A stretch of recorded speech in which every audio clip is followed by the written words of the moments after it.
America is having a housing conversation, but it keeps missing the whole point.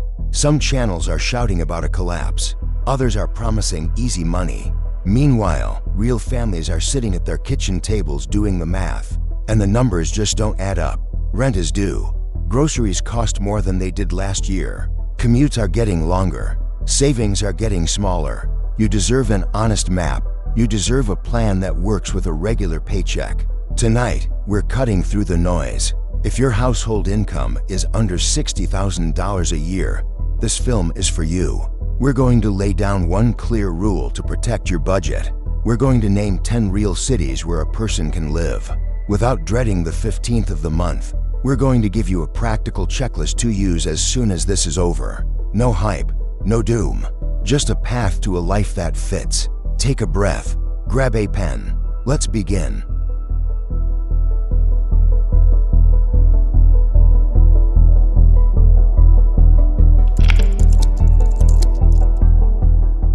There's a simple housing rule that's used by urban planners and the best budget coaches. Keep your monthly housing costs close to 30% of your gross income. If you make $60,000 a year, that means you should be aiming for rent around $1,500 a month. It's not a law, it's a guideline. If you have a lot of debt or want a bigger safety net, try to stay in the 25 to 28% range instead. The difference between 30% and 25% isn't just a small change. It's the space where you can actually build an emergency fund. It's the space where your life can bend without completely breaking. To evaluate cities, we use three main things. First, rent feasibility. Can you find a realistic studio or one-bedroom apartment, or a reasonable two-bedroom shared with a roommate, for around that $1,500 amount? Second, stability signals. Are asking rents going down instead of going up? Are landlords offering free weeks of rent, discounted parking, or move-in credits? Are homes staying on the market longer? Which is a subtle sign that renters are starting to have more negotiating power. Third, life factors. Commute time, grocery store access, clinics, public libraries, parks, neighborhood safety. These are the things that make you feel good about staying where you are. In this film, we're choosing what works over what's fancy, not the trendiest skyline, not the loudest opinion from some influencer. The goal is a life that fits.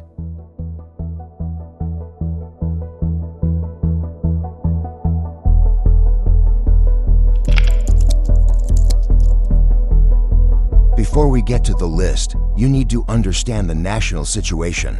It explains why this year is good for renters who are patient. Mortgage rates aren't climbing higher every week anymore. After starting the year above 7%, the 30-year fixed rate settled into the low to mid-sixes by early fall, and even touched the lowest level in over a year late in the season. That doesn't mean buying a home is cheap, but it does take away the constant shock that made it impossible to plan. Home prices across the country rose about 4% year over year into the first quarter. Monthly changes didn't really move much. That's not a boom. It's not a crash. It's just a slower increase after things went crazy for a while. Rents are the real story. Typical asking rent leveled off near $2,000 nationally. But what's more important than the national number is what's happening in the market. Incentives are back in a big way. About a third of listings included something to make the deal more appealing. In late summer, the share of rentals with incentives was almost 4 out of 10. Simply put, if you have your paperwork ready and you're flexible with your move-in dates, the market will often meet you halfway. This isn't a story about everything falling apart. It's a story about things becoming more balanced. And that's good for renters who are prepared. Here's how to use what's coming up. For each city, you'll hear for things: why it's on the list, what the numbers mean right now, what daily life is like, what to watch out for. Use these same 4 points on any city you're thinking about. Your goal is finding the right fit. Take a deep breath. Get your notebook ready.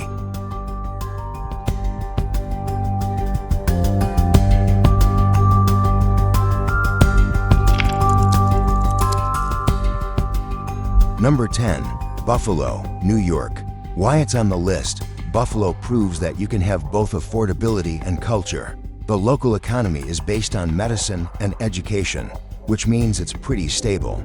Housing is a mix of older single-family homes and apartments that haven't gotten ridiculously expensive. What the numbers mean: studios and one-bedroom apartments in many areas are often listed near our $1,500 target. If you look during slower times of the year and politely ask for incentives, the actual rent you pay is often lower than the listed price. What it feels like: grand old houses along streets lined with trees, a lively food hall scene, sports fans who are incredibly passionate, day trips to Niagara Falls when you want to be reminded of how big the world is. The winters are rough, but the community is strong. What to watch out for: heating bills, window seals, insulation. Budget for winter tires and have a plan for dealing with snow. Walk around the neighborhood at night before you sign anything. Number 9. Cincinnati, Ohio, Kentucky, Indiana. Why it's on the list: Cincinnati is a metro area that spans 3 states and moves at a comfortable pace. Healthcare, finance, consumer brands, and logistics share the economic load, so you're not as likely to be affected by a downturn in one particular industry. What the numbers mean: rent increases have slowed down. New construction is keeping landlords honest. If you have listings for 3 similar properties, you can ask for a free week of rent, a fee waiver, or a small rent reduction, and you'll often get something. What it feels like: streets lined with brick and breweries in the over-the-Rhine neighborhood, riverfront parks that are perfect for Sunday afternoons, a downtown that you can actually walk across. What to watch out for: property taxes can vary a lot depending on the county and the suburb. Get a complete picture of your housing costs, including rent, utilities, internet, parking, and local taxes. Put all the numbers on one page before you sign. Number 8. Des Moines, Iowa. Why it's on the list: Des Moines offers the luxury of predictability. Insurance, finance, and agricultural technology create a stable rhythm for jobs and for housing. What the numbers mean: a one-bedroom apartment for around $1,500 is usually possible. Seasonal incentives pop up. That extra help can turn a maybe into a yes if you have a good application. What it feels like: clean streets, easy parking, parks that you don't need a reservation to use, a weekly routine that you can actually stick to. What to watch out for: the nightlife is more low-key. If you want late-night dining, make sure to check out the neighborhood before you fall in love with the floor plan.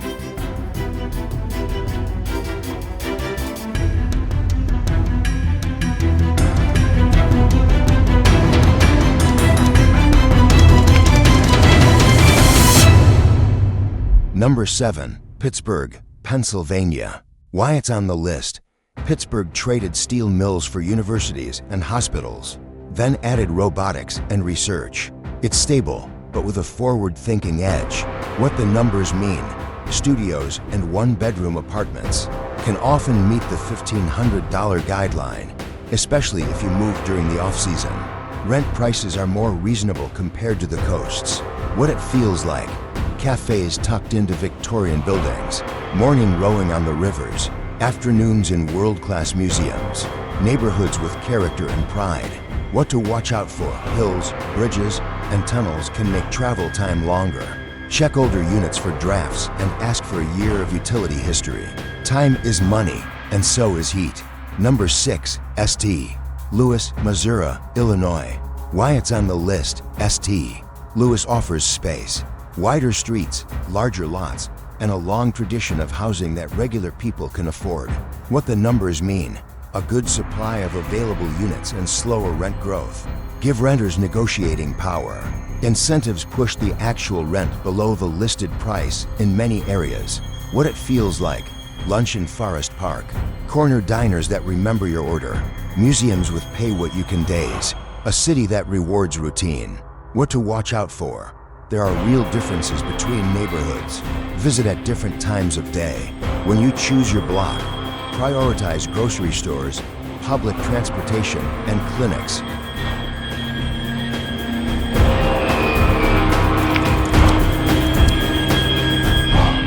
Number 5. Louisville, Kentucky, Indiana. Why it's on the list: logistics and manufacturing create a wide range of jobs. This keeps rents reasonable. The city invests in parks and waterfront attractions without requiring a millionaire's salary. What the numbers mean when you compare the income needed to meet the 30% rule. Louisville is more affordable than many large coastal cities. The $1,500 limit is realistic for singles and roommates in many zip codes. What it feels like: Derby excitement in May and neighborly peace the rest of the year. A place where a normal paycheck can breathe. What to watch out for: check flood maps and insurance options for low-lying areas. Water still makes the rules, even when hurricanes are far away. Number 4, Cleveland, Ohio. Why it's on the list: Cleveland is a rare combination.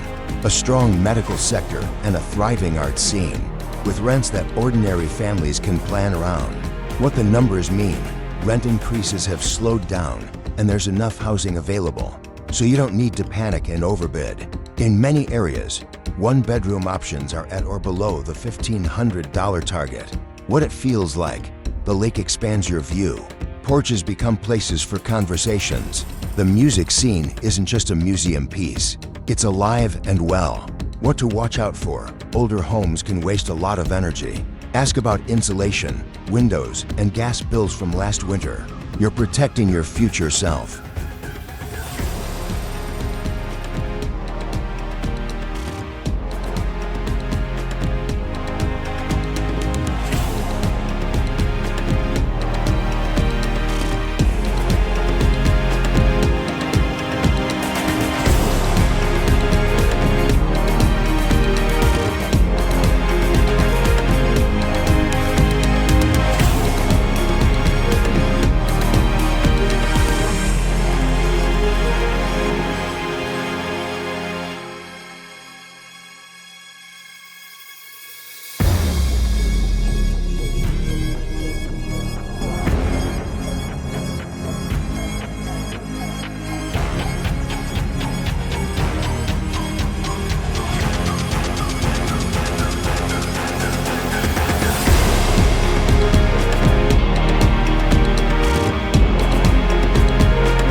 Number 3, Tulsa, Oklahoma.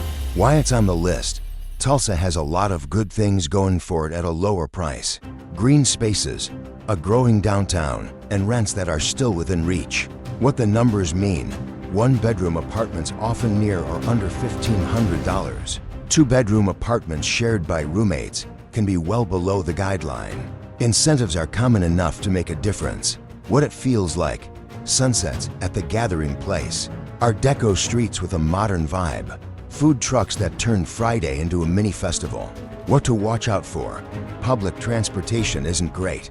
Budget for a car or choose a neighborhood that's truly walkable. Being prepared for severe weather is just smart. Number 2, El Paso, Texas. Why it's on the list: El Paso offers the energy of the border with a disciplined budget. Rents are more reasonable than in other, flashier Texas cities. It's safer than many outsiders think. The culture is welcoming and resilient.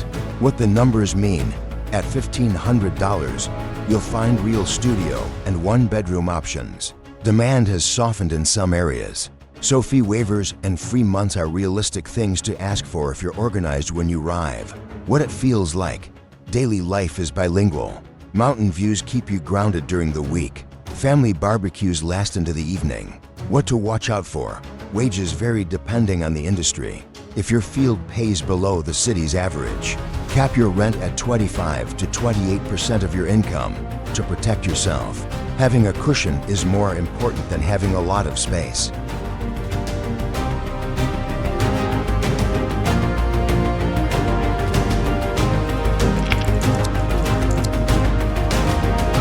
Number 1, Oklahoma City, Oklahoma. Why it's on the list: Oklahoma City stands out in 2025 for how affordable rentals are across different types of units. In the spring, it was named the most affordable large rental market in the country. The typical rent for a 0 to 2-bedroom apartment was just over half of what a typical family could afford.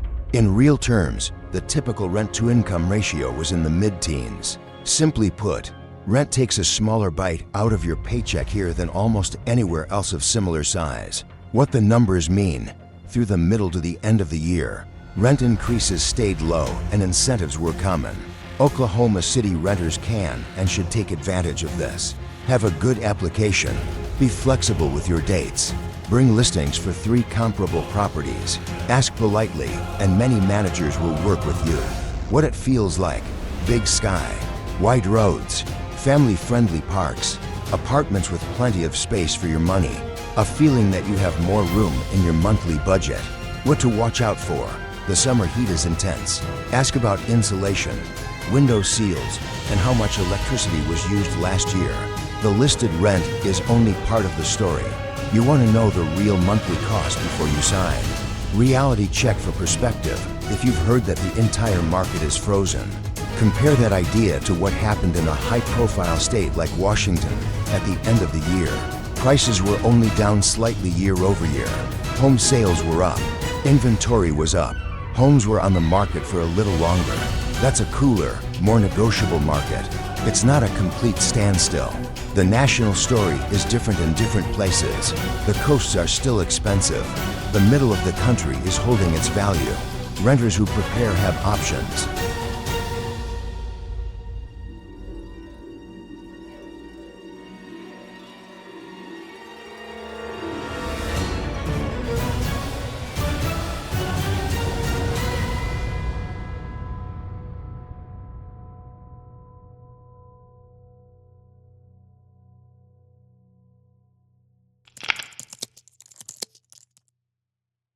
Now you have 10 candidates. Here's the 7-step city picker to turn a list into a life. Step 1. Set your rent limit. If you make $60,000 a year, start at $1,500 a month. If you have debt or want extra security, aim for 25 to 28%. Write the number down. Decisions are easier when you don't just keep the number in your head. Step 2. Look at the rent trend. Prefer cities where asking rent is flat or growing slowly, and where you can see incentives in the listings. Incentives are more common now than they've been since the pandemic. That's your opportunity. Step 3. Check price stability. You're not buying a house, but a crazy housing market can still affect the rental market. Choose places with more stable home price trends if you can. Slow and steady is better than dramatic and fragile. Step 4. Match your industry. Don't be fooled by citywide averages if your field pays below them. Filter by wages in your line of work. Your rent-to-income ratio depends on how much you personally make, not on what the city brochure says. Step 5. Know the climate cost. Insurance and utilities are affected by the climate. Flood zones, wildfire risk, and extreme heat will all show up on your bill. Ask for insurance quotes and average utility costs before you sign. Step 6. Audit the commute. Time is money. Test your route at 8 in the morning and at 6 in the evening. To transfers each way will drain your wallet and your mood. Step 7. Keep a plan B. If you have to go over 30% for 6 months, sign a shorter lease and negotiate larger incentives rather than locking in a long and painful price. Flexibility is worth real money.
This is the part that most people skip and then regret it. Here are 5 habits that turn a tour into a signed lease on your terms. Habit 1. Arrive with paperwork ready. Pay stubs, identification, references, and proof of funds printed out and in a folder. Managers always choose reliable over perfect. Habit 2. Bring comparable listings. 3 good listings from the same neighborhood that are similar in size and price. Use them to justify your request for a rent reduction, a free week, or a fee waiver. You're not just making things up, you're solving a problem. Habit 3. Time your move. Slower months have lower asking rents and more generous incentives. Even during a month, moving in during the middle of the week can help. Flexibility creates value. Habit 4. Ask nicely and be specific. The sentence is simple. My rent limit is firm. If you can meet me there, I can sign by Friday. You're calm. You're clear. You're easy to say yes to. Habit 5. Calculate the real monthly housing cost. Add rent plus average utilities plus parking plus internet plus required insurance. Compare that total to your limit. If the total goes over your guideline, walk away with thanks and keep looking. The right place is still out there.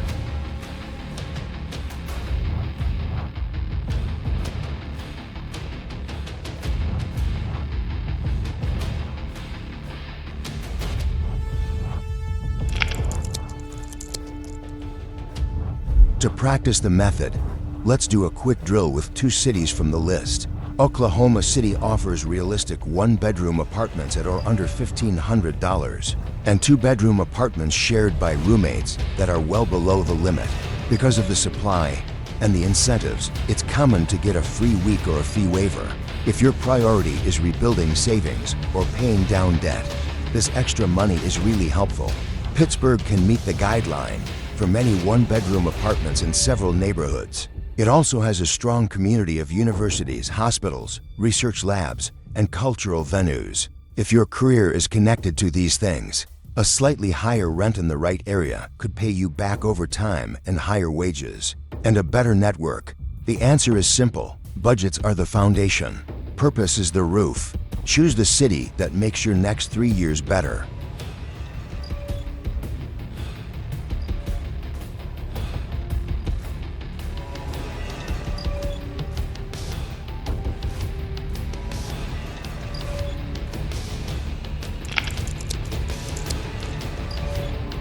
Let's bring this conversation full circle and wrap things up by returning to where we started.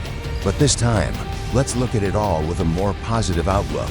Mortgage rates have settled down a bit compared to what they were doing. Home prices are seeing consistent, steady increases instead of those crazy spikes we were seeing before. Rent prices have gotten a little more reasonable, and incentives for buyers are starting to come back, which is great. This year is shaping up to be a time where careful observation and some solid, disciplined financial planning can really make a difference and help you move forward. Go ahead and print out that city picker checklist we talked about earlier. Pick out 3 cities from our top 10 list. For each of those cities, pinpoint specific neighborhoods where a monthly budget of around $1,500 is actually doable. Map out your typical commute to work, trips to the grocery store, visits to the doctor's office or clinic, the library, and your local park. Take some time to walk around those neighborhoods, both during the day and at night, so you can really get a good feel for the area. If a particular location truly supports both your daily activities and your long-term goals, then you've found something of real value. The American dream isn't about owning some fancy, over-the-top house just to show off to other people and try to impress them. It's about creating a life that genuinely works for you and makes you happy. It's about having bills that you can handle comfortably without constantly feeling stressed out. It's about living in a neighborhood where you feel connected to the community and you know your way around. When you're choosing a city, make sure you do it with a detailed spreadsheet in hand, a clear and focused state of mind, and enough financial wiggle room to feel secure and at ease. Share your income range, your professional field, and the 3 cities you're currently thinking about in the comments section below. Our team will take a look at the numbers and offer neighborhood suggestions that are in line with your goal of spending somewhere between 25% and 30% of your income on housing. You can download the City Picker checklist and an easy-to-use budget comparison sheet by clicking on the links in the description below.